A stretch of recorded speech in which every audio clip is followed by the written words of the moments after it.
How many people are in boot camps or thinking about boot camps right now?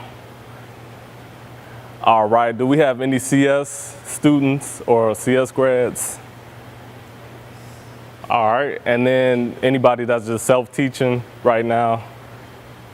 All right, and anybody looking for a job right now? All right, cool, so this will be relevant. All right, so I thought this would be bigger. Feel free to take a picture if you can't see this. A lot of these things you already know and probably have already been told, but I was able to talk to some of the engineers and they told me specifically what they're looking for when they get resumes that come in.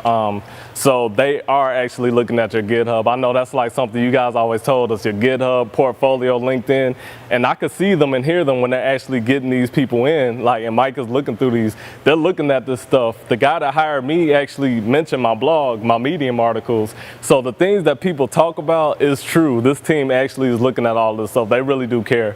So, I mean, you're coming to meet up, so that's good. Continue to network. Network on LinkedIn. If you can go to a hackathon, that's a good opportunity. And include an internship in your job search. That's something I just wasn't thinking to search for. I was just, front-end development, web development. But if you put in an internship, you'll see there are a lot of them out there. So that may be a route that you want to go to.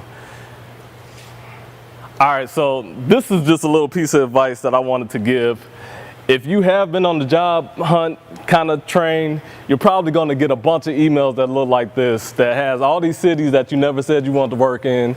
You got this yellow highlighting, it always has this yellow highlighting, and then 8 years of experience. I don't have 8 years of experience, and it's always like a language that you've never said that you used at all before.